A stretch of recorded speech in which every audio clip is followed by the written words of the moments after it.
Supposed to have a guest tonight, but they weren't able to make it, unfortunately. And so the show must go on. We can't just stop what we're doing because the guest isn't here, right? So, impromptu, I'm going to talk about hemp. I mean, my guest tonight, we were going to talk about hemp anyways because they were a hemp clothing brand. But I guess I got to do a solo now, which is cool because I've talked about some pretty cool topics today online, um, and I think that it'll be super helpful for everybody if you're interested in the environment, if you're interested in hemp, if you're interested in cannabis. Um, this is definitely the place for you. We talk about it a ton on this podcast, and it's never going anywhere. So get used to it. But yeah, without further ado, I wanted to kind of get into some carbon sequestering stuff, especially with hemp. I'm learning more and more every day. It's become a huge obsession of mine to just learn everything I can about hemp. Um, and the more I try to learn, it just seems like it's endless what it can do, essentially. Um, I was talking to somebody today because I put up, I joined TikTok. I'm on TikTok now with Terra Apothecary, and which is weird for me. I'm not a huge fan of TikTok in general, but that's where the attention's at. So I'm going to be putting out like, did you know videos about hemp? And today's Did You Know video was, did you know that hemp has 4 times as much pulp as trees that are grown for lumber do? Now, what that means in my mind is we have a path to end deforestation.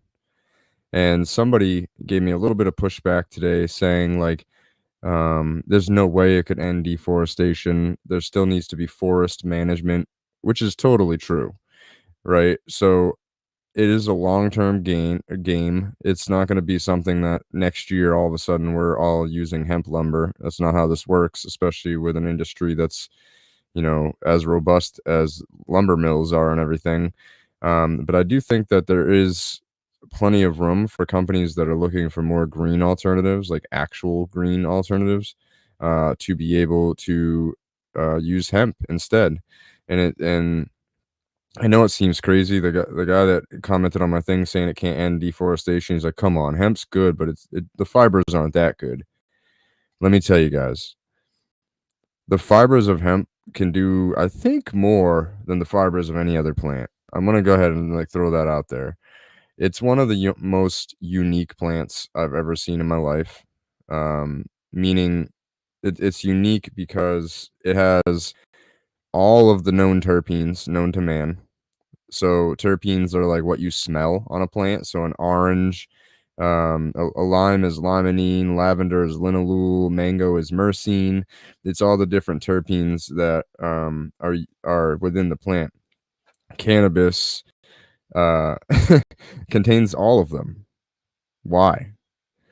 And then the textiles, the fibers, we're discovering now, or rediscovering, I should say, that we can build wood out of hemp. We can insulate our houses out of hemp. We can build with concrete with hemp instead of traditional concrete. And the more we discover these things, the only thing that kind of stands in the way of it becoming the new mass scale thing is just people wanting to adopt it, essentially. There's a lot of pushback. People say it has a high cost.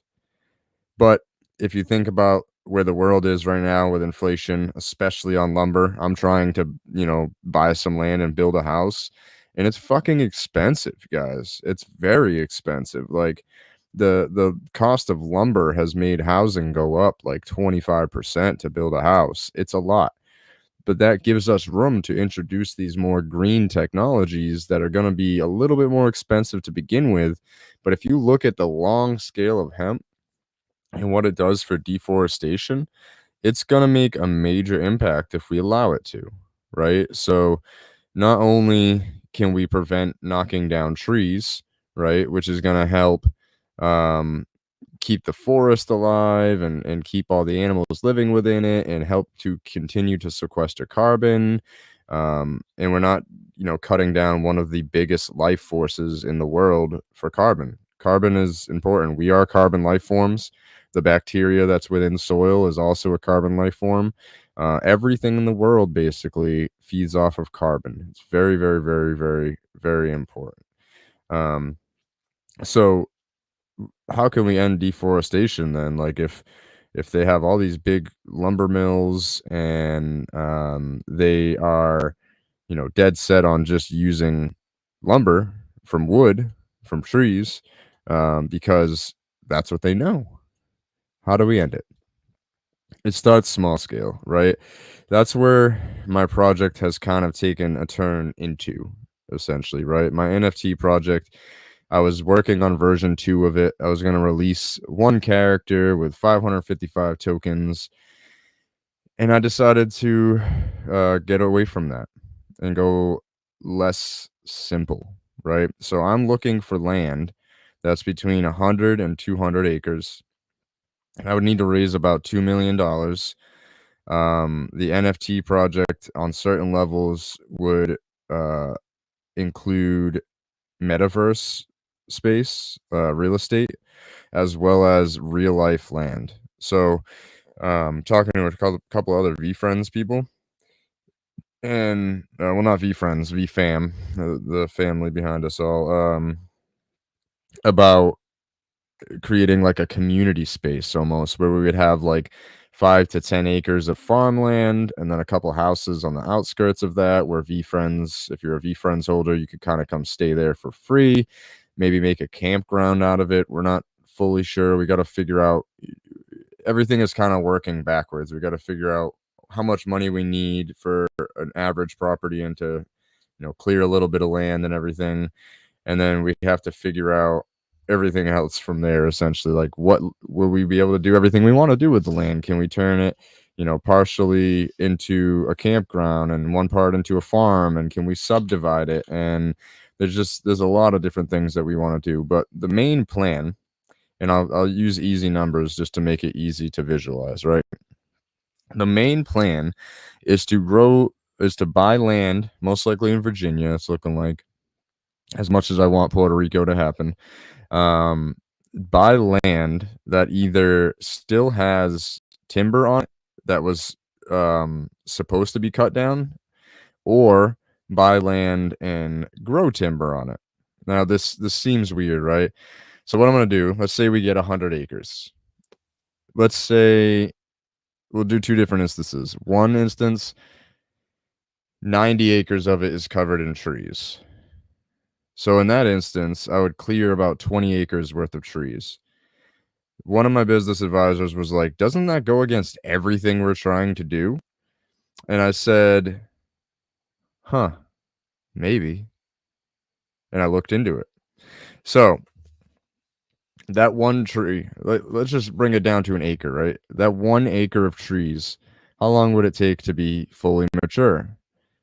50, 60, 75 years. They say the average is between like 50 and 80. So we'll call it 60. It's a little bit more than 60, but we'll call it that. So 60 years to take 1 acre of wood and turn it into a usable product. It takes 6 months for hemp to be done growing. 6 months. So in the 60 years that it takes to grow that 1 acre of trees for lumber, depending on your climate, you can get between 60 and 120 turns on just that 1 acre in that 60 years.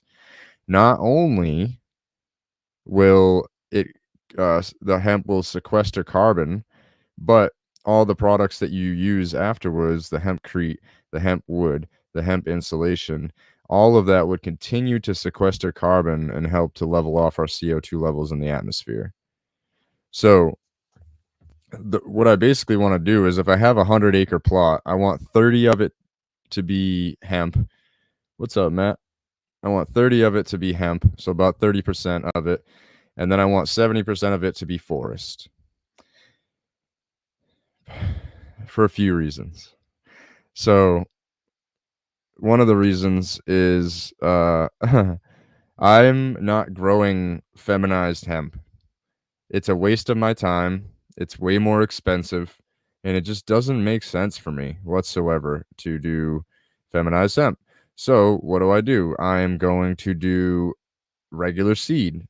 What does that mean? Well, regular seed means that you can get you have male and female seeds in there. They're just regular as nature intended them seeds. Feminized means that there's a 1 in 1,000 chance that you will get a male, and it will typically be a hermaphroditic male. Um, Now, with regular seed, you get the males, and the males chuck off pollen. Now, if you've ever grown cannabis, that pollen is like your kryptonite, right? So there's old wives' tales that say that pollen from cannabis can travel up to 15 miles. I don't think that's true. I really don't, just based off my observation. But it could be. And how can I mitigate that risk so that way all of my neighbors for potentially, 7 or 8 mile radius don't hate me, right? So what I want to do is I want to have the 30 acres basically in the center of the plot, and then the 70 acres of woods all around it. So what that's going to do is the trees will catch a lot of the pollen, and it won't go out into the out into the world. Um, and two, it will kind of create a barrier, because when you're growing cannabis at scale, people start getting real stupid, and they start trying to steal from you. So it just kind of mitigates that risk completely. Apparently, I can't type and talk at the same time. It's not a skill that I've learned yet. If you're listening anywhere besides Twitch, please go watch on Twitch. Twitch is where it's at. My camera, if you're looking at it, my camera is kind of shitty today. I'm on my webcam because my my Canon shit the bed. Don't know what's wrong with it. There's not a repair shop anywhere near me.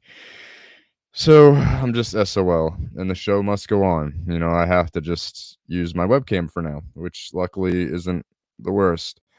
Um, what was I saying? Oh yeah, so I would create a barrier of trees essentially to make sure that um, there was not no pollen, but a lot of the pollen not going out into the world and making my neighbors hate me.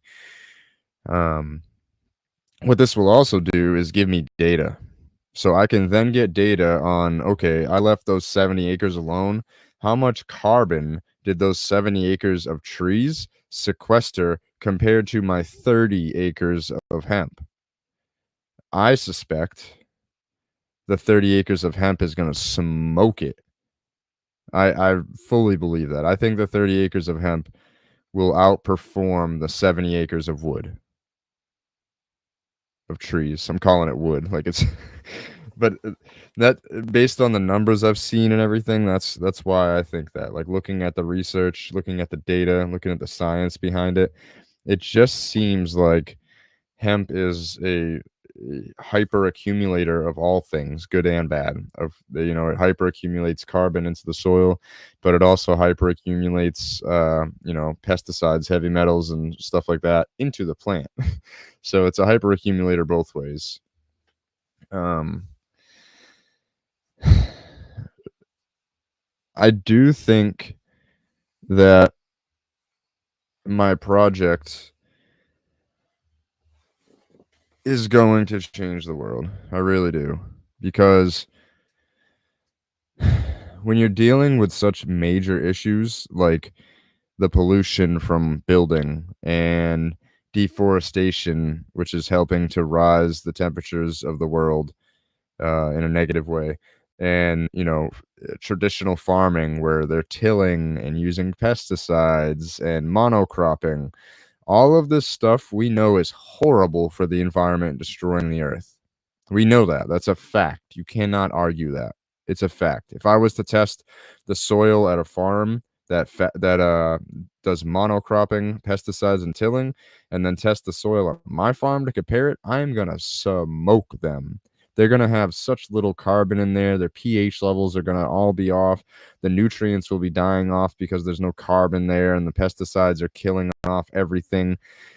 It's a major issue. So we will be doing regenerative farming, which means limited mechanical things, and we will not be chopping into the soil more than like this much,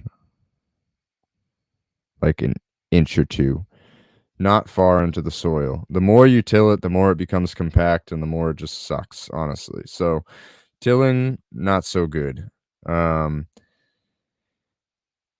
So the mixture of the hemp growing, the trees growing, and then what we use the hemp with after is going to give us a subset of data of how much carbon we've sequestered. We're not partnered up with Cornell, but I am working very closely with Cornell University. I would like to make them a partner eventually because it would make it a lot easier to do all these experiments if I was partnered with a university. But they're very open to feedback, and they're literally trying to create the program that I need in order to get data for the Elon Musk contest that I'm a part of. So that is very exciting. So the whole approach was like, we were thinking, oh, we're going to have data from hemp growing, and that's our data. But that's like surface level. We have the data from the hemp growing. We have the data from the trees being left alone and seeing how much that changes, which, oh, by the way, by chopping down the trees, that it solidifies that data as being true. Because now we could say, okay, when we cut down trees and left that piece of the land barren, it went way down in the amount of carbon that was sequestered. If we leave it alone, it has this much carbon. If we grow hemp on it, it has this much carbon. So now it's basically you have a control, essentially, by doing it. And we'll never have to cut down the trees more than once. That's the plan. And unless we're buying more properties and we're doing the same idea over and over, but we should not have to cut down trees on any property more than just the first year, laying everything down. Now, I've preached about this a lot, but hempcrete is so slept on. And when we figure out how to scale hempcrete, that's kind of when everything else is going to kind of fall into line, I think. If you don't know, concrete is one of, if not the worst pollutant as far as putting CO2 back into the atmosphere. They say 1 meter square wall of concrete emits 300 kilograms of CO2 per year, whereas a 1 meter square wall of hemp takes away 100 kilograms of CO2 per year every year. Not only that, it's geothermal regulating, meaning that it is breathable, so humidity can get in and out of it. It'll be cooler in the summer, warmer in the winter. Bugs don't like it, so it's pest resistant. It's antibacterial. And oh, by the way, it's fireproof. Crazy, right? So when that happens, we're literally it's like figuratively building a house, but really actually building a house. So when you could start with the base of it in hempcrete, now it's easier to introduce the hemp wood. Hemp lumber is a huge thing, and the hemp insulation. So I am very close. As soon as we start growing hemp, within a year, maybe two of that, I'm going to have an almost, if not entirely, hemp built house, which is mind blowing to me. So, and once I build mine, then I can kind of branch it out and the scalability starts. I'm already working with a couple of big construction companies around me that already do concrete and everything like that. I'm really hoping that uh, we can get somebody on board to give us like an old concrete hopper that they don't really care about, something we can mess with. If we break apart in it and need to replace it, we can figure that out, but it won't like put them under. So we're currently looking for that, because if we can find that, that's how we start scaling all of this up.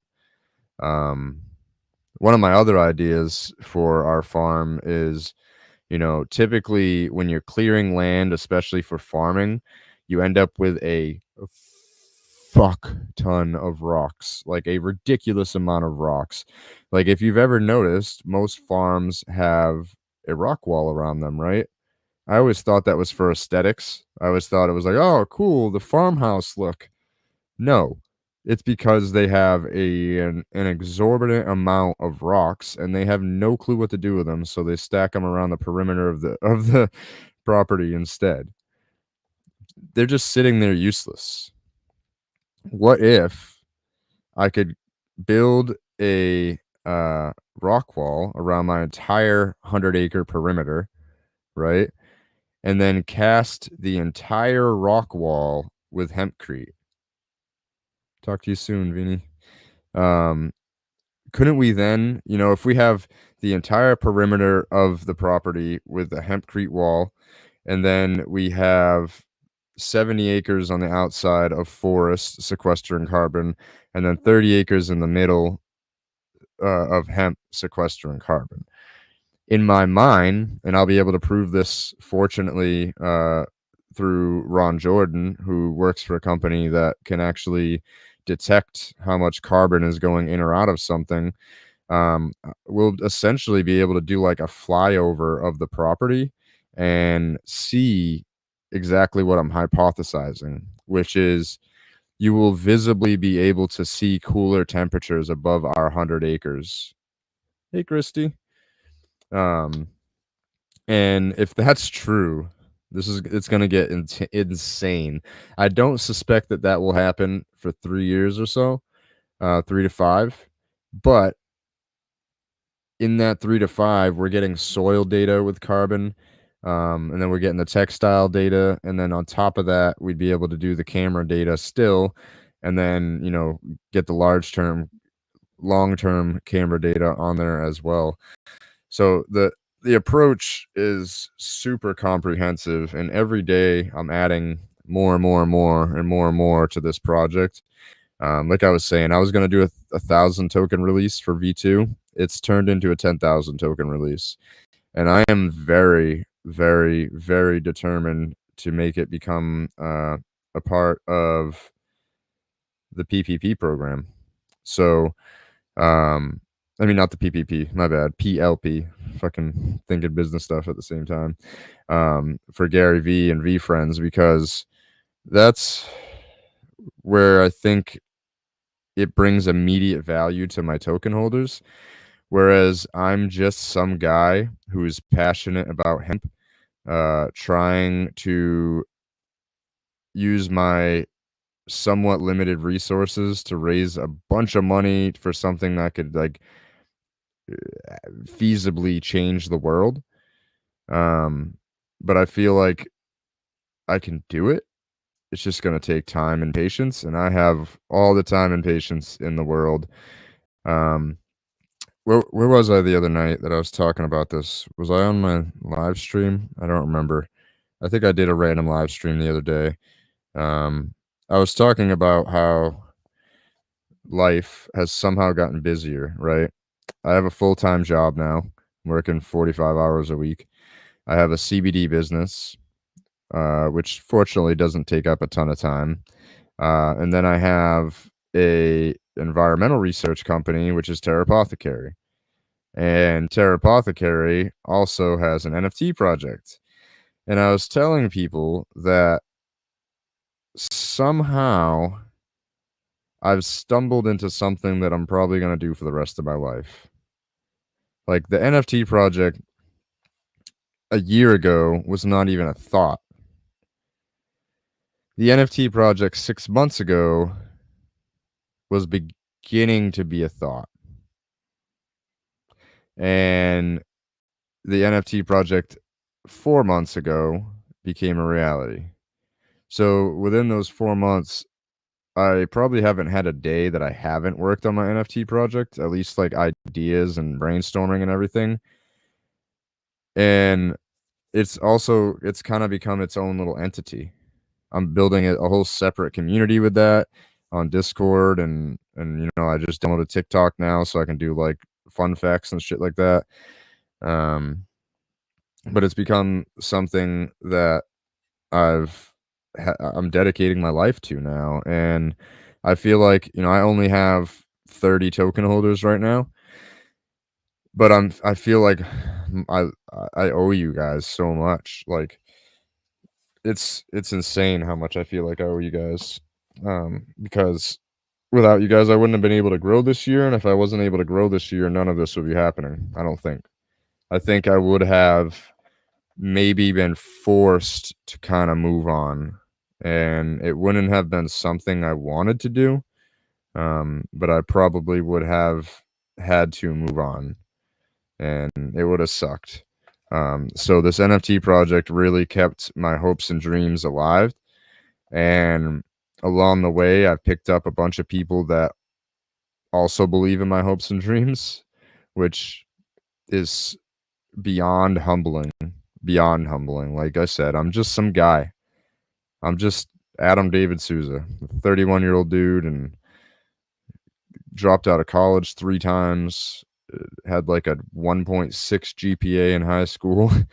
Like I was always in trouble. Like for me to be in this position where myself and a bunch of like-minded people that I've been able to cultivate in my life, pun intended, might actually be able to feasibly save the planet. And it's a little bit emotional. I won't lie, because it's a lot of pressure. I can't lie and tell y'all that it's not. It is an immense amount of pressure to be under the amount of pressure I'm under. Not only for this project, but for my family. Like while I've been building my businesses, I kind of let my financial responsibilities slip a little bit, and had to eat into all of my savings accounts, and depleted my money, hence why I have a full-time job again. But if I don't have the financial stability and stability in general in my regular life, there's no way I can make this project become a success. So that's kind of I've essentially now sacrificed my entire life for this NFT project. And while I can't lie, some days my ego tells me that I'm not doing good enough with it because we're not sold out of the 100 that I released. But like I said, I'm staying patient. This is my life's work now, I've come to realize. So I'm in no rush because I got a long life to live.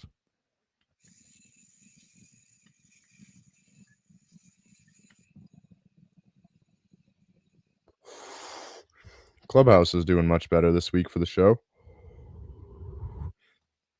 Last 2 weeks I did it. I had literally nobody in the room on Clubhouse. Said like 5 people so far this week. Vast improvements. All you gotta do is just keep improving.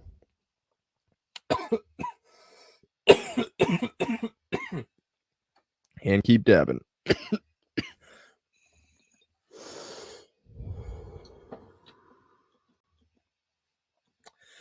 It's funny, right? Because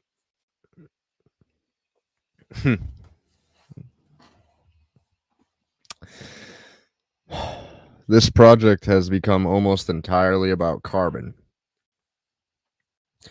Carbon, like I said, is the main life force behind all living beings: bacteria, amoebas, mice, humans, cows, trees, plants, like everything needs carbon. And it all started just because I recognized, on the scale that I'm looking at now, a very small issue. This all started, if you guys remember, it all started with the little seed of like, ooh, there's this strange chemical called PFAS, polyfluoroalkyl substances, that are found at the dump. What does hemp do for PFAS? 3-month long rabbit hole of just looking what PFAS and hemp and the relationship with each other. And when you know it, hemp pulled that like a motherfucker too. Not only, so they didn't test it in the soil to see how much it pulled out of the soil, but it tested it. What it did is it took like ground up hemp. They call it hemp protein, so they take like the whole plant, ground it up. They had that as one layer of carbon, and I want to say a layer of diatomaceous earth. And they ran the PFAS affected water, which, by the way, PFAS is in all of our bloodstreams, basically. So they took the PFAS affected water and ran it through this filter medium of hemp, carbon, and diatomaceous earth, and it was over 98% clear of any contamination. I think it was only like a half-hour contact time, too. It was not a long time. Again, if they could figure out how to scale that up, it would do major things for the town dump. The town dump is this big compared to what I'm doing. Like, it went from the little town dump and, like, realizing that I'm sure we're not the only town dump that has this strange chemical in there, to why isn't our focus just carbon? And then it was, wait a second, if our focus is carbon, does that mean we don't have to call ourselves a hemp company? Because if you guys don't know it, having a hemp company, they lump us into cannabis business. And by lumping us into cannabis businesses, they are essentially making it so our taxes are higher, our business insurance is higher, our banking is limited, and a whole slew of things that you don't really want to be involved in. It's been a bitch getting payment processors for my CBD company. Like, I snuck into Square when they had a CBD program running, and I've been on Square ever since because I tried to leave them, got set up with this whole other company. I told them, like, I had PTSD because they shut down my payment processing and lost thousands of dollars. And he's like, that's not going to happen. And then randomly that company on a Friday shut off my payment processing, and I went back to Square because I'm like, I'm just done shopping around. I don't want to take the risk. Square did shut me down one time for posting a meme that they said made health claims. It was bullshit, but they allowed me to delete it and reinstate my account with a warning. And now I know, which is why I don't really post on my CBD page anymore, because I'm scared to. Like, I literally am scared to. Like, what am I allowed to even say without getting shut down? With the environmental research side, though, if you notice, the hemp was only about 30% of it. We're growing trees, we're building soil, we're using regenerative farming, all with the main goal of sequestering as much carbon as possible. And we're using a variety of plants, from oak trees to pine trees to sunflowers to hemp to clovers to winter rye. And you just throw the hemp in there. It's just a part of the plan. And then maybe, just maybe, we can get some kind of loophole, essentially, where we don't have to worry about all of the bullshit politics that goes on with having a hemp business. Obviously, hemp's the main thing, but the side we are dealing with is not really the controversial side. Literally, like, as much as I would like to use the whole plant because I don't like to waste anything, we could literally strip the CBD from it and compost it and never use any of it. And just use the fiber, just use the stalks and everything. I don't want to do that, but we could. And lots of land, like I mentioned earlier, I was going to be growing regular seed. The reason I want to grow regular seed is because if you have a male and you have a female, what's going to happen is the male is going to chuck off pollen. It's going to pollinate the female. The female is going to get seeds on it. And then all of a sudden you have all new progenies of seeds, right? And not only that, your labor essentially becomes like nothing. Because what you can do is you set up your irrigation system one time. Obviously, there's maintenance, obviously. Um, but you set up your irrigation system one time, and then by having male and female hemp plants in your plot, you when you harvest them, you shuck off all the buds that are full of seeds into the field and just let them compost over the winter. Two things are going to happen. The buds, all the nutrients and amino acids and terpenes and cannabinoids and all that stuff is going to feed a lot of the life forms within your soil. So that will be really good. The second thing that will happen is the seeds will winterize. So by leaving them in the ground over the winter, what happens is the seeds will essentially be like, oh, we're getting used to this climate.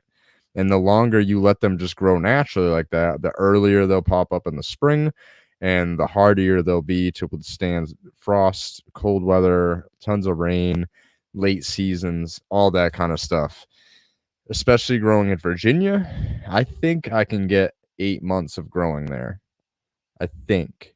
From talking to people that live there, looking at where it sits as far as like the section of the US and the zone it's in, I think I can. Maybe not the first year, but by the third year, I'll be good. Like I'm going into my third year at my farmland now, and boy, am I glad I'm going into my third year, because if this was 2 years ago going into my first year, I would have made myself look real stupid, because I've had to learn a lot of hard lessons. Farming is basically that. It's hard lessons over and over and over and over and over and over and over until you die. Right? So last year, which was year one in this land, that was my third year of growing altogether. But my first year at scale, we did an acre. Now, in order to tell you about my first year, I have to back up a couple months before that year at scale started. Before that year at scale started, we were talking to this other farmer, and he had 100 and some odd acres. He was going to let us use a decent plot of it. He tested us a bunch. Like, he drove us out to some random field and was like, how big is this field? I was like, oh, I don't know, 10, 15 acres. He's like, yeah, I'd probably say like 8 to 10. Good guess. Like, he took us out to another field. How big's this one? And then he takes us out to this other field. It's like 3 acres or so. And he says, I'll let you guys just use this. We don't use it for anything but hunting. So in the summertime, we don't use it for anything. I said, awesome. Fucking, that's really awesome. Thank you so much. Are you sure you don't want money for it? Said, no, absolutely not. May rolls around. Well, we were already in May when this was happening. No, it couldn't have been, because there was snow on the ground when we talked to him. So it was like February, March of last year. And May rolls around, so we start growing, because that's when our grow season starts here. Naturally, we want to go check out the land again. Now that the snow has thawed, we want to check out the land and make sure everything's good and get started with planting into the field. We went there, and the ground was rock solid on an 85-degree day. You couldn't really dig a shovel into it. It was, put it this way, the soil was softer when there was snow on top of it than when we came back. So we were like, fuck, we can't grow there. Like, it's barren. Like, we weren't expecting this to happen. What the hell?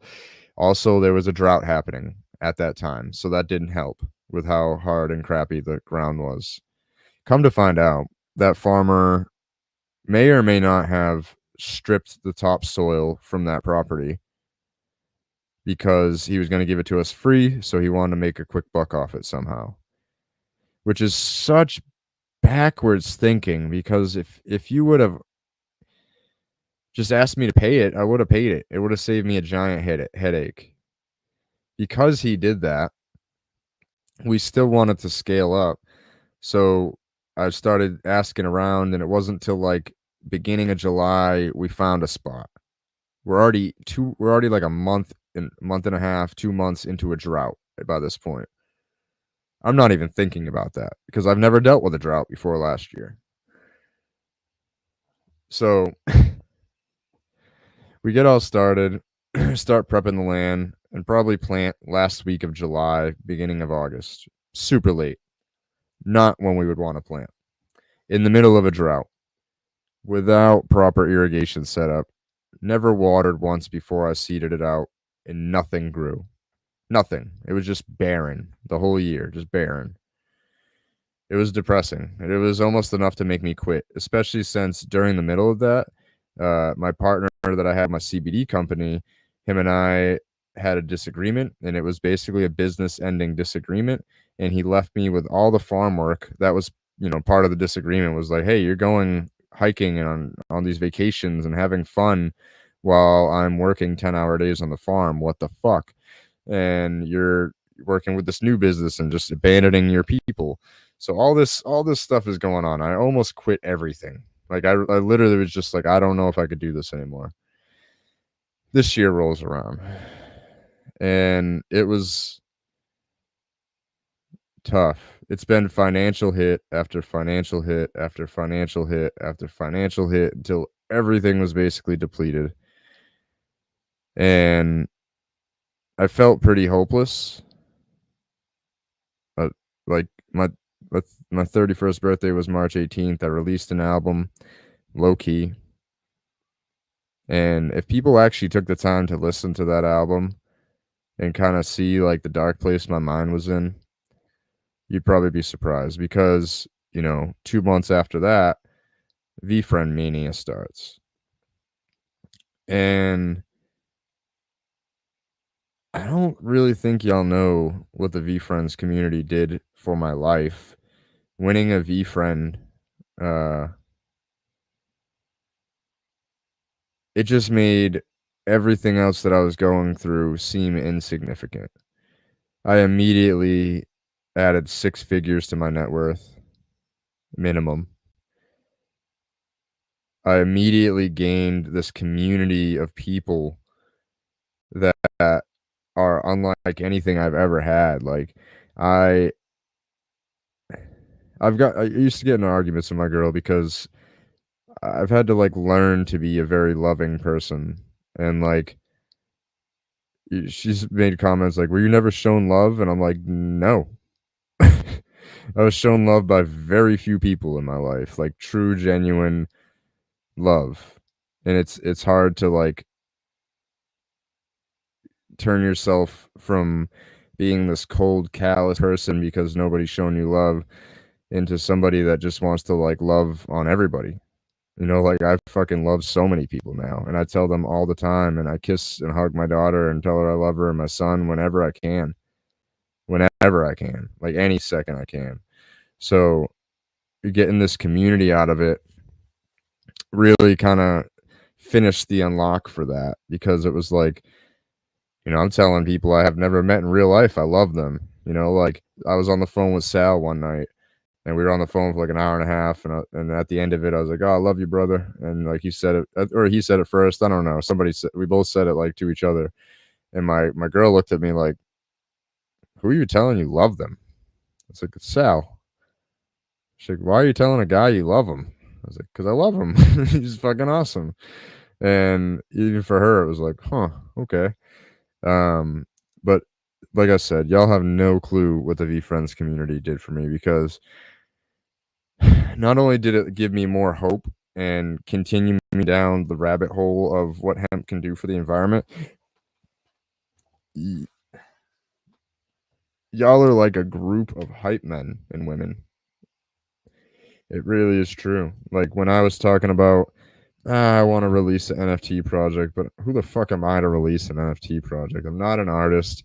I'm not somebody big. Who the fuck am I? And people like Droshik were like, why not? You have all the ideas. Here, I just drew you some art. Why not? And I can wholeheartedly say that without like the community pushing me the way that they did, I might have given up on all this. And it's like, it reminds me of that picture that I've seen online so many times, and it shows two people with a pickaxe digging through the dirt looking for diamonds. And it shows one guy get frustrated and turn away finally after years and years of doing it when he was this close to the diamonds. And the other guy got frustrated, took a break, and then kept going, and voila, he's in the diamonds. If I would have never known it maybe, but if I would have given up on everything, I would have been like the guy that was this close to the diamonds and turning around. When all I got to do is dig through some hard layer of rocks now. It's not easy. It's not easy. It's getting harder, but it's right there. It's right there. So, all that to say, my first year we had complete crop failure, 2020. This year we basically had complete crop failure because I planted so late, way too late. By the time I got funding from the project and everything, I just was planting out of desperation essentially, and being hopeful, and desperation, not really in a bad way. I just knew after last year that we really needed to build our soil up a little bit more. So in order to do that, you have to have plant life there. So as soon as I saw that hemp was not popping up, I planted 25,000 seeds. Even if I had 50% failure, I should still have 12,000 plants, not 100 or 200. Um, Once I realized the hemp wasn't coming up this year, I planted my cover crop and I hacked away. I spent like weeks just pulling bad weeds and taking a scythe to the rest of them. And like, I'm literally like cherry picking which weeds I want to stay and which ones I want to go to build my soil the way it is. And I got soil tests with Cornell, which I should have done last year. That would have saved me a big headache. um, and that let me know my pH was low, which was screwing up everything in my soil. So there's going to be a couple things that happen next year, on going on my third year now. One, I know how to deal with a drought. Two, it's the first season at scale I will actually be able to start in April and May like I'm supposed to instead of July and August. Big difference. So that will happen. Not only that, I've talked to a lot of farmers and I've asked them, hey, I planted 25,000 seeds, maybe even 30. Where the fuck did they go? Like, I know I had some erosion, I had some bad rain, but where the fuck did they go? There's no way that many seeds washed away. Can they go dormant? And all of them have been like, yeah, of course they can. Like, a plant isn't going to pop up if it doesn't think it's going to survive. Why would it do that? Huh. Interesting. And I asked them, so does that mean next year there's a possibility that tens of thousands of plants are just going to come up on their own in the spring? He said, if your soil is healthy and balanced, yeah. So there's a very big chance next year that I could go to the farm at the end of April. I'm probably going to go in the beginning of April to Lyme, and then I'll go in like the end of April, beginning of May, because that's usually when the season breaks and you can start planting. I have a feeling at least like 2/3 of the field is going to be covered in hemp already. And if that happens, the amount of data we'll have for next year is going to be off the chains. The amount of work I have for next year there is almost nothing. And it will just be overall better. What's Pog? What's up, Eric? Elderberry. I can't wait to grow some fucking elderberry. Oh, I was just talking to Corey last night. He had me up till fucking 1:30 in the morning. He was like, oh, I want to talk to you about some of my ideas and I want to hear what you're working on. So we got on the phone at like, well, on like a Zoom call at like 11:30 at night. And then all of a sudden 2 hours passed by of us brainstorming and going to bed at 1:30. Hell yeah. Thank y'all for tuning into the Twitch, by the way. I'm getting very close to affiliate. I know I've been saying that, but it's like, I don't know how they do the averages, but because I see 4 of you in here and it's been like that the whole show. So you would think that I have it basically an hour long of averaging 4 viewers, but They don't always look at it that way for some reason. It doesn't really make sense. But I will be completely legally streaming the Jake Paul fight this Saturday.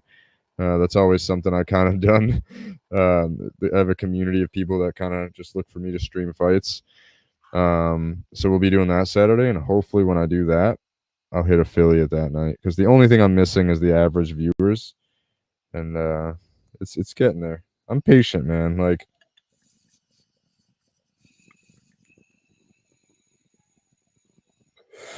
there's been some nights in here that I've essentially been talking to myself, like, or just me and my guest, and we're talking to nobody because of inconsistency. Like, I'm on week 15 in a row of my podcast. I'm actually thinking about changing from seasons back to just regular episodes, because at this point I have almost 100 episodes, and I feel like that looks more impressive than 4 seasons, especially when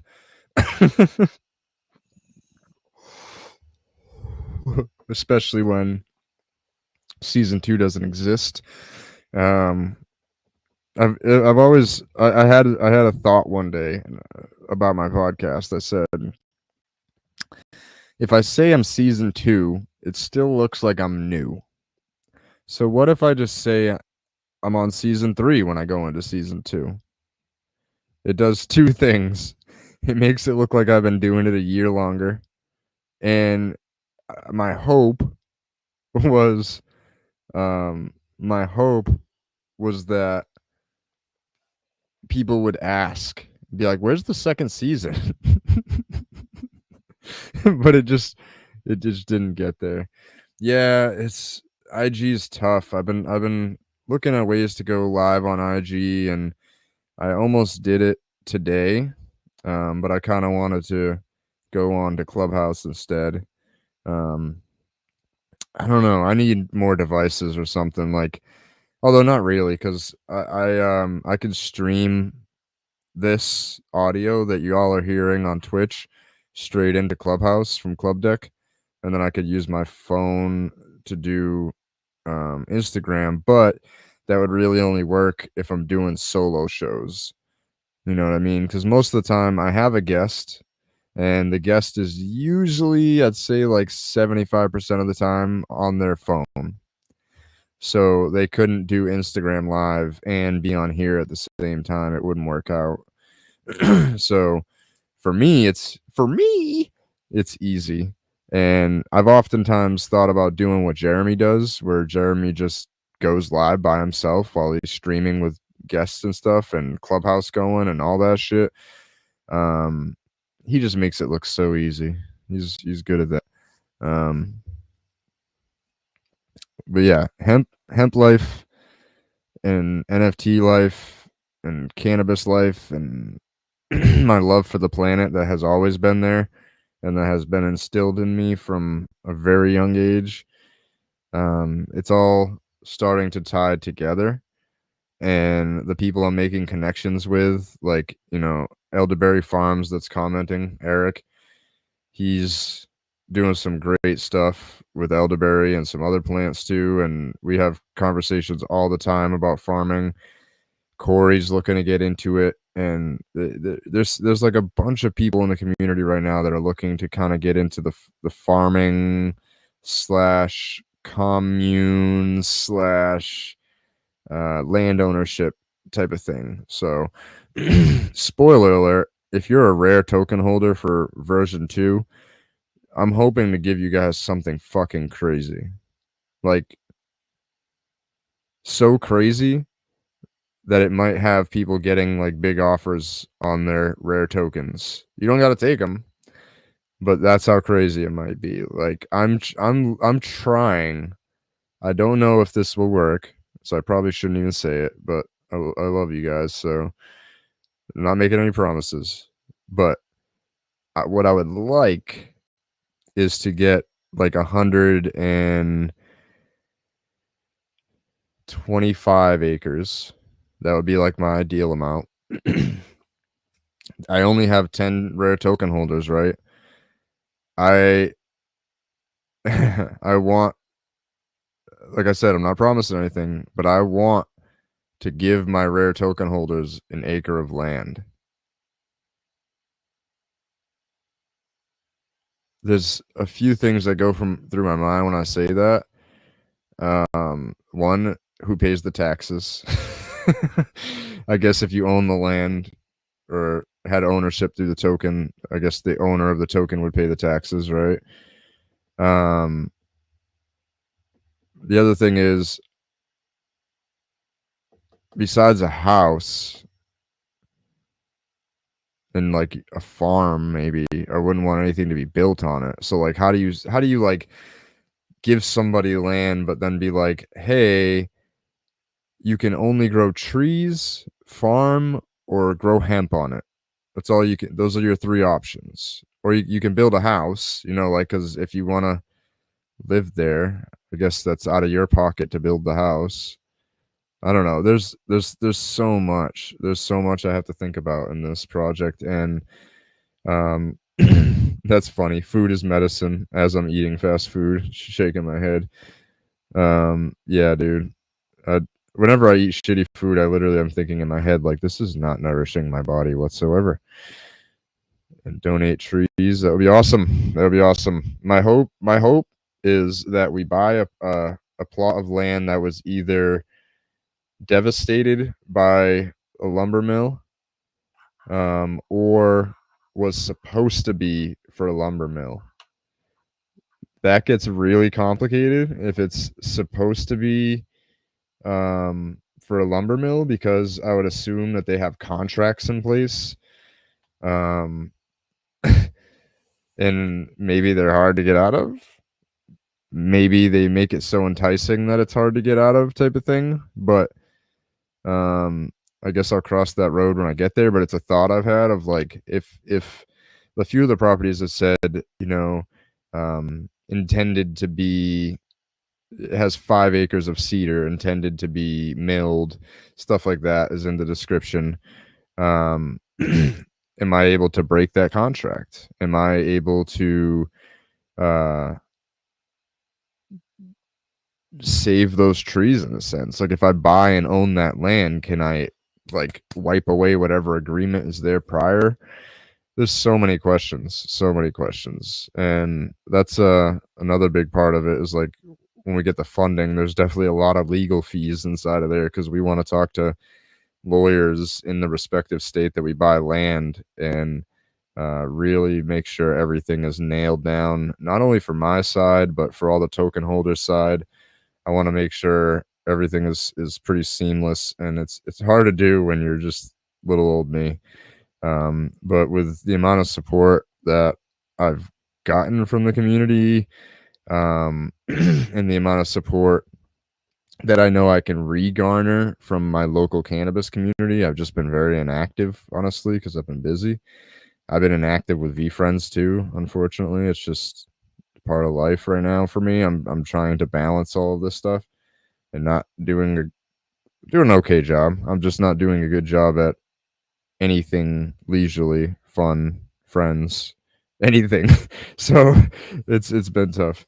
Um, but I'm working hard, and a lot of it is creativity that I'm not really used to.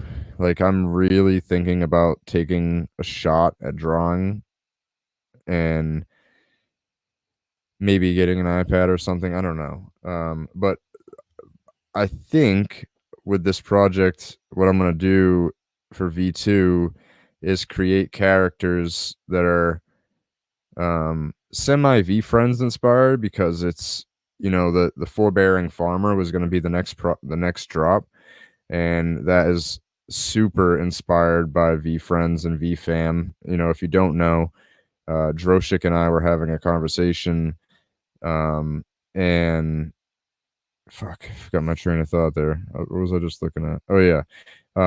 And I said farmers are the real patient pandas. And Droshik, he he sends me this art of like a panda that he drew with farmer overalls on, and it says let's fucking grow underneath it. And then that's where let's fucking grow was born from. Somebody was sharing it the other, I think it was actually you, Sarah. It might have been the other Sarah though. I forget which one are y'all on Twitch, but somebody was sharing let's fucking grow. That's where it came from. And that's also where the forbearing farmer came from. So like when he sent me that, I was like, dude, I want to release that as an NFT. What do I call it? And I looked up synonyms for patient, and I saw the word forbearing and the definition of forbearing, which is like super patience through bullshit, like through it all, and you just have grit and determination to push through it. So the forbearing farmer, which is me, inspired, by VFriends, VFam, and me, I guess. I was going to release that as its own token with 4 different backgrounds. Just really boring, honestly, in my mind. And I started stepping out from there and looking into more characters. So my business advisor and partner of this project, he is an avid fisherman. So I really want to release the advantageous angler. I want to release the tenacious tractor. I want to release the bustling bacteria. Right. So now we could tie it into like educational characters essentially. So like the bacteria, people are like, what the fuck? Why the bacteria? And we can like have the bacteria be like an educational character for why it's important to balance your bacterias in your soil. Then we and stuff like that. And then we have the nurturing nug and the carbon capturing capybara, which might end up turning to the carbon capturing cow because we might have cows on the land too. So it would make sense. But I'm kind of, you see how it's very VFriends. Farm ponds are the best ponds. Yes, it's nice to have a pond on your farm for sure. But yeah, very VFriends inspired by like the alliteration of the words with the name, but I'm trying. That's why I was gonna do the carbon capturing capybara, because it's not a cow or a cat or a, I don't know if he used cougar, but I was trying not to use the same animals as VFriends and like completely rip it off. So it was very very much trying to keep that in line. But I think I should probably like open it up, see if anybody has any questions about like the carbon aspect of all this. Like I think I went pretty deep on carbon today. It was, well, I guess not even. I didn't go deep on carbon. I went deep on like deforestation and how hemp can kind of end that. And I want to start doing these more solo shows where I just kind of rant on a topic, and see what we get out of it. I don't know how I did. Hopefully good. I'll know when I listen back. And based on feedback. And I just, I hope people pay attention to this, and I hope that we're having more conversations with our family about, practices to help the earth, the importance of growing your own food, the importance of knowing the source of your food. When smoke sesh with Elon, shit, man, we should have our data back from Cornell, and I'll let you know whether we have a shot at winning, being in the top 15 teams and winning $1 million for this year. But that's a 4-year contest, so I probably won't get to have smoke sesh with Elon until 2025, if I were to guess. I'm patient though. Yeah, that's the other thing. So we did soil tests. I limed again. So lime helps to balance the acidity of the soil. So essentially, my soil was a 5.0 pH. I want it to be like 6.3. So it's really bad actually. Like being that low is bad. It's so acidic, and when you have acidity, it kills off carbon life forms. If you kill off the carbon life forms, your soil can't use the nutrients and everything and actually make it bioavailable for the plant to uptake. It's a very complex system, like the mycorrhizal fungi and all the bacteria and amoebas and worms, all this stuff and the organic matter you put into it and what you do to it, all this stuff matters. Um, like when like what your soil is doing and how healthy it is, it matters. It really matters, right? If you grow fruits and vegetables in regenerative farmed land, no pesticides, no tilling, great balance of bacteria, you've done your soil test, you got everything figured out, you can literally like take a carrot out of the ground, wipe it on your shirt a little bit, maybe like rinse it off just to get the hard dirt clumps off, and eat it. Like, don't rinse it off a lot. Leave a little bit of dirt on there. I know it sounds weird, but I personally believe, and a lot of people that are into diet and nutrition, I personally believe that the reason a lot of us have a lot of intestinal issues is just because our bacteria is imbalanced in our gut and our gut lining. I know this for a fact, especially if we're eating a lot of fast food, Eric. Hopefully, that's not a lot of fast food. Hopefully, that's just a cheat meal. But if you're eating a lot of bad foods and you're eating a lot of GMO food and a lot of stuff that's sprayed with pesticides and chemicals to preserve it, all of that stuff kills the bacteria in your gut and gut lining the same way it kills the bacteria in the soil. That's the reason I don't use those things in my soil. So why would I use them in my body? That's how I kind of look at it. So by having a bacteria imbalance in our body, much like if I had a bacteria imbalance in my soil, it's not breaking down the food to be as bioavailability and not uptaking the nutrients the same way it would. Because essentially, when you poop, you are not actually pooping. The bacteria are eating the food and breaking it down and pooping it out, essentially. If you really think about it, in your body, that is what's supposed to happen. The bacteria in your gut and gut lining break down and eat the food and excrete out of that, and then your body processes that and poops it out. Just saying. So if we eat dirt, which when I'm farming, y'all, I feel like Superman. I eat so much fucking dirt. You can't avoid it. When you're farming day after day after day after day, you're eating dirt. It'll be a dry day and some dirt will blow in your face while you're working. It's always blowing in your face while you're fucking working, let's be honest. You're not washing your hands when you're eating lunch, so your hands are covered in dirt and you're just like ravenous eating whatever food you have. And I eat so much dirt, not on purpose. It's not like I'm sitting there like, I love dirt. Dirt's the greatest. I mean, I do love dirt. It is kind of the greatest, but just by having that in my life, I feel like I'd never get sick, not even like a sniffle. I feel so much more energized. My stomach issues are less severe. I can eat crappier food kind of because I'm getting all those good bacteria. But I think if people will realize this, I think if they come to our V Friends Ranch, that will hopefully be a part of this project. We're going to be growing 5 to 10 acres of food regeneratively, no chemicals, no GMO bullshit. And when they come to the ranch and eat food at the bed and breakfast or the campground or whatever we decide to do, their bodies are gonna feel nourished in a different way for that week that they're there, and they're gonna be like, "Whoa, okay." At least some of them, like that's all we can do is just reach one, teach one, or each one teach one. I've I've done my one many times over, but I'm not done.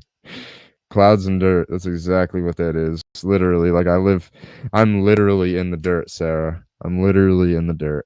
Um, I'm in the most humble period of my life, y'all. Like, I was making good money with T-Mobile. I asked for a raise. They got rid of my position, and I went on um, my own with everything entrepreneurial in 2017, March 31st, 2017. And 3 months before they get rid of my position, I just got a brand new car. It was $700 a month. It was $250 a month for insurance. Brand new Honda Accord, 2018, 4 miles on it.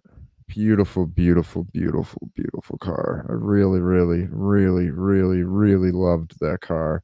It gave me a wild amount of confidence because just knowing I was there, like I could afford that easily. Like if they didn't get rid of it, I could have afforded it easily.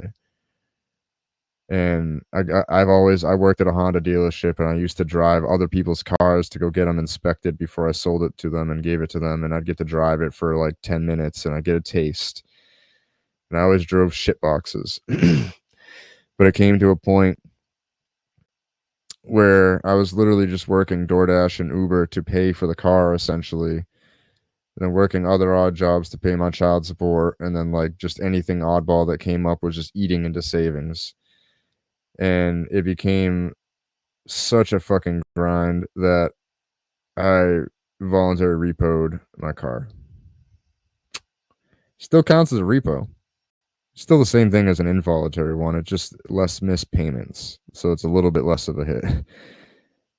Unfortunately, that car, because of credit rate reasons, was also partially in my girl's name, so I screwed up her credit with that a little bit too. But it's like a hit that we had to take. And for a while, we were sharing a car.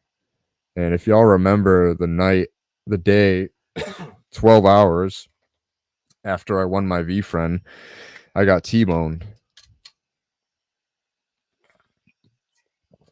We were sharing a car.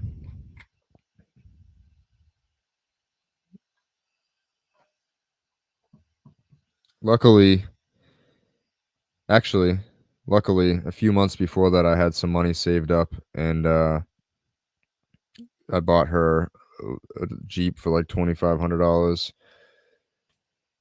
and I drove her car essentially. Like she was making payments on it, but because I paid for the Jeep, like it kind of evened out. So all of a sudden I went from having a brand new car to a 2009 Civic, from a 2018 Accord to a 2009 Civic, to nothing. And my savings was yeah, literally 12 hours after I won the goo. Like it was maybe like 15 hours. It was like 1:30 in the afternoon, and I won the goo at like 11:30 at night the night before. I was driving across the street to Chipotle to pick up my lunch, and somebody ran a red light. I stopped too. It's a busy intersection. It turned green, and I looked left, made sure everybody was stopped. I looked right. It looked like everybody was stopped, and I guess he slipped on his gas, or like he went to go hit the brake and hit the gas instead by accident, and then had to swerve over into the breakdown lane, and then I just happened to be there right at that second. And damn, that shit really messed me up. Like I had a concussion.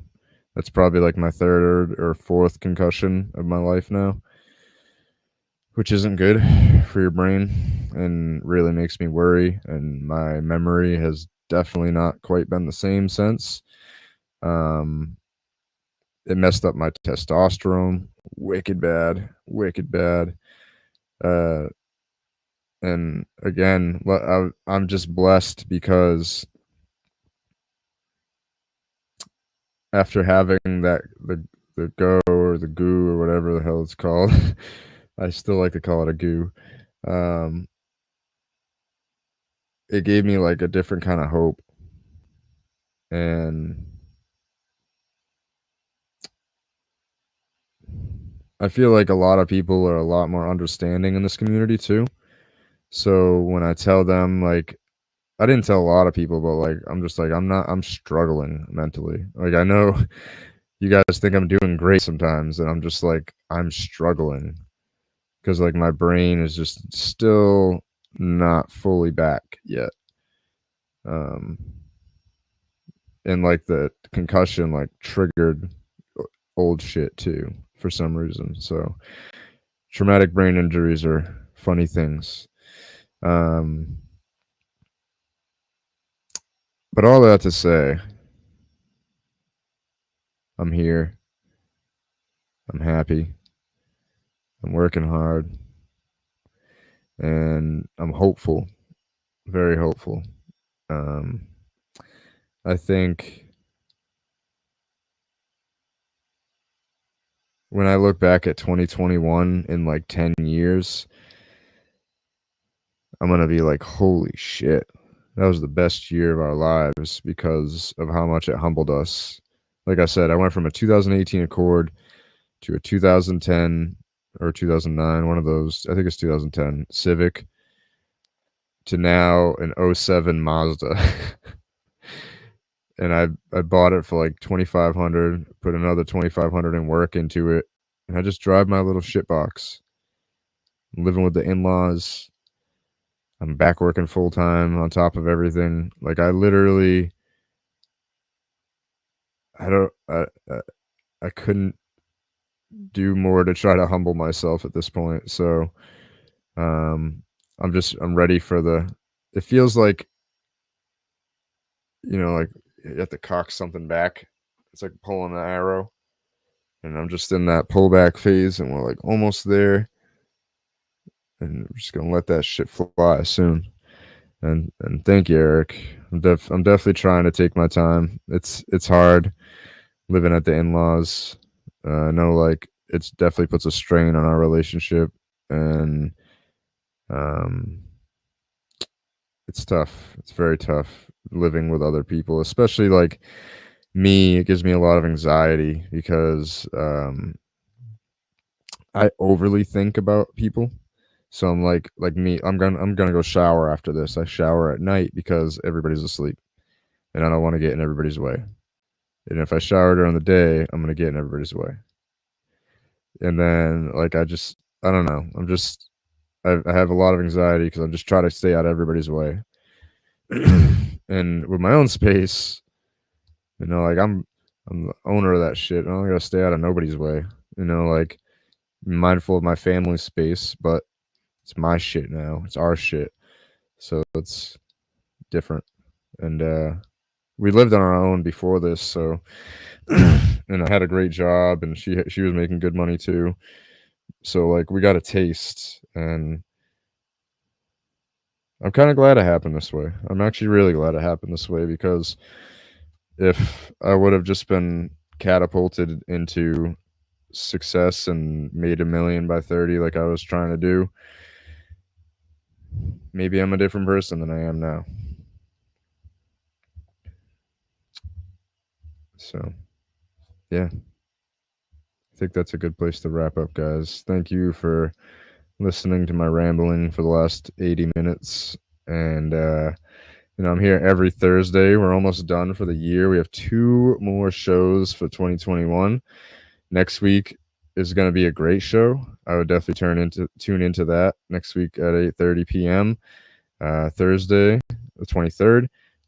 One of my longest friendships ever. My good friend Spencer Kusara. We've been friends since I was 13, I believe. I'm 32 next year. So it's been a long time. We made music together for a long time. We met on MSN chat rooms back in the day when we used to rap battle each other through text and shit. And we created an online record label and did some wild shit in Colorado, which I'm sure we can't fully get into because now he's running for fucking city councilor. Like, who is this dude? um, but yeah, it's gonna be a great show. And then the 30th, I'm doing another solo show. I wasn't planning on having this one be a solo, but my guest was just they had a manufacturer meeting tonight that they had to make. I completely understand. And I went solo and just wanted to talk about something I was talking about on my Instagram and TikTok, just keeping it consistent, I guess. Um, and here we are. So the 30th, I'll be going solo again. I'm gonna do kind of a year wrap up. Which fuck, I kind of just did that. Not really. I really want to go in depth, and I want to connect a lot of pieces and really make you guys understand who I am. Um, Thank you, Matt. You're a name that I haven't seen on here before, so welcome. Thank you. I love wearing hemp. I'm actually no, that one's bamboo. My white shirts are either hemp or bamboo, and then I have if I'm wearing an orange shirt, it's always hemp. So yeah, always trying to. I love hemp clothing, man. It's some of my favorite material, for sure. Especially to farm with long sleeve bamboo or long sleeve hemp. It helps so much. It's crazy. So I'm hoping that I can grow enough hemp to also supply people like you, and I'm assuming you make hemp clothing, maybe, or maybe you just really love hemp. But the guys that were supposed to be on the podcast tonight make hemp clothing, and a big part of that is the cost is so high, and typically you have to source from overseas. So what if I could help source it from the US and lower the cost on it just because we're doing it at scale? It's got to be possible. It's got to be possible. So it's all that's another thing. Cotton's horrible, y'all. I don't know if you know this, but cotton uses like 42% of the world's pesticides. It's awful. It's very awful. Oh, Eric, what size are you, brother? If you're a large, I will literally send you a hemp shirt in the mail. I'll send me your address, and I will actually. I think I got you because you're a CBD customer. Um, I will literally send you one right now. It's not my favorite one. I'm sorry, but I'll at least pop your cherry and give you your first hemp shirt. Oh, so you do make your own clothes? Do you like make them yourself, or are you sourcing from local overseas? This is fun. I love when new people pop in. I'm gonna do a dab real quick while he's typing. But yeah, the guys that were gonna be on, it's a company called Luxury Leaf, and right now they're sourcing from I think like Bangladesh, so they get the material and they sew it themselves. But I would really love to be the source for their material and learn how to do everything from A to B. Extra large, extra large. I might have an XL sitting around too because I had some displays. I gotta look around. Maybe not though. I donated a bunch of it. Like I had a bunch of shirts, and I was just like, well, Dave, do you want these shirts? I don't need them, and I just donated them. So now, like, there's some kid out there, some less fortunate kid, is gonna be wearing some fucking $30 hemp shirt. Just fucking love it. Oh, you're familiar with Luxury Leaf? That's fire.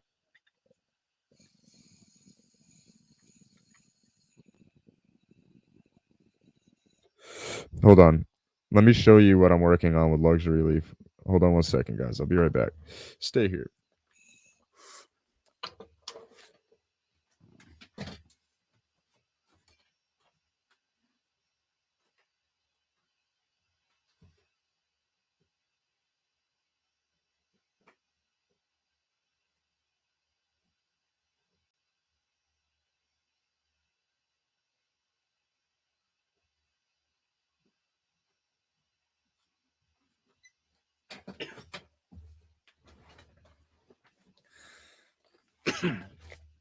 All right, let me turn off this virtual background.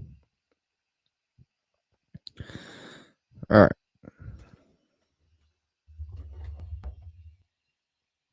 Yeah, man, bamboo shirts are really fire. So this is a one of one design. This shirt will never be made again. There will be more designs made like it because it's finalized, but there's a few errors in this shirt. It didn't end up being the final printed version. So we are doing a Full House inspired t-shirt line. Um, so this is um, as you can see, Uncle Joey Gladstone, and on the front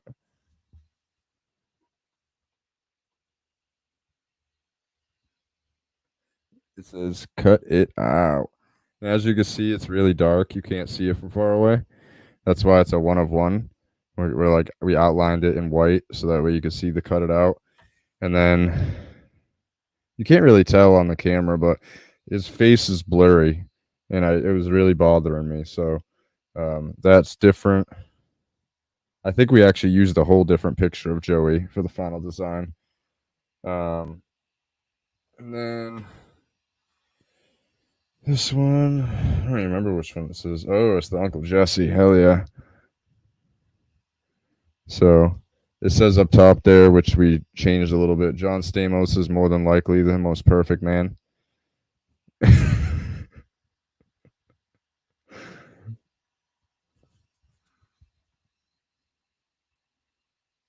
So they're super fucking fire, man. Honestly, I love these shirts. My girl hates them. She really hates them, like a lot. I wore the Joey Gladstone one when we went to like a almost like a Chuck E. Cheese type of place. It was like a bunch of kids slides and stuff. And she was like, "Oh my god, you're so embarrassing." I'm like, "Nah, people will get it. Like they love that show. They grew up in that generation if they're going there with their kids because their kids will probably be around our age, our kids' age, you know, like." And she said one time she was looking down the hallway and she was like, "Why is somebody staring at me?"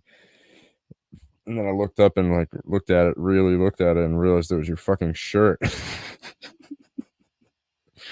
Because Joey's face is like bigger than my head.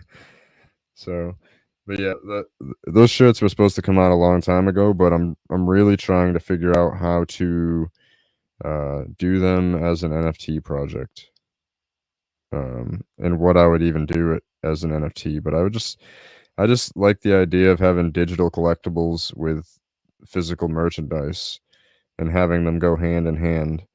So, I'm thinking of a couple. I literally have like three and a fucking NFT projects I'm working on, but the only like real lifetime one, I think, maybe. I mean, I guess I've been making music forever. Who knows if I'll be 90 and still making music? Um, like I have a music NFT I'm working on that's coming out April 26th. I already finished writing all the music. I got to make some tweaks. I'm really trying to make this album, this little 5-song EP, perfect. I've never been a perfectionist with my music like that. I've always been kind of like, get it out there, make it sound good, put it out there. Like just do it. Don't overthink it. And this time I'm like really nitpicking at every little, oh, like that word was out of pocket there. We got to change that word to this. We got to say that a little sooner. We got to cut right there. So I'm trying to make it perfect because I figure if it's an NFT project, it has to be timeless, right? And in order to be timeless, the music has to be timeless. And while I have definitely, admittedly, now listening back, made some timeless music, I just want it to be at a different level. And I think people will see that with this project. Um, it's sad. It's a little sad because this project, like I said with my last one, I was kind of in a dark place. This one, I wouldn't even really call it so dark, but just very self-aware. Very self-aware. Um, it's very funny that I got the self-aware hair because I always thought I was self-aware until I thought of literally every action I make and word I say. Like I thought I hyperanalyzed myself before, but holy shit. Now that it's like tatted on me, like, hey, be self-aware. It's like a reminder. I feel like it's like Gary in my head. Anytime I doubt myself, it's like, um, but yeah, I nitpick at a lot of what I do, and it leads to great things. Not in a mean way. I'm getting better at um being nicer to myself. Like I've always been the type of person like, come on, stupid, like to myself. Why? Like that's just that negative upbringing, and that's that shit we're trying to change, right? Like we're cutting those cords. We're ending all of the negativity that was taught to us as children. We're ending all of the bad food habits that we blame as generational bad health. Like what else is pretty generational? bad diets, bad lifestyles. I know. Like I came from that. I fucking came from that. But I was lucky, very grateful to just have a dad who was so in love with the earth and really drilled that love for the earth into his children, taught us everything he could, and made us connect with the earth. And like, it's something I'll forever appreciate. Like, we don't even talk anymore, but it's something I'll forever appreciate. And it's gonna change the world, which is funny because that's what my nana always said. My nana always used to tell me that she was gonna. She said she thought I was gonna change the world, and I just always remember looking at her like she's crazy. Everybody in my family being like, "Don't hype him up," because I'm like, I'm already a dreamer. You know, like my dad has told me I have delusions of grandeur sometimes. And I'm like, so you're just like calling out bipolar? Is that what you're doing? Like, you think I don't know what you're doing, Dad? You know what I'm saying? Um, Sometimes you can't tell big dreams to small-minded people, and that's what I love so much about this community is that we can keep it realistic with each other, but we can also be open-minded to new ideas, to new ways to improve our lives, new ways to hold ourselves accountable. You know, like for so long I complained about feeling sick, being in pain, but I ate like shit, didn't value my sleep, didn't exercise.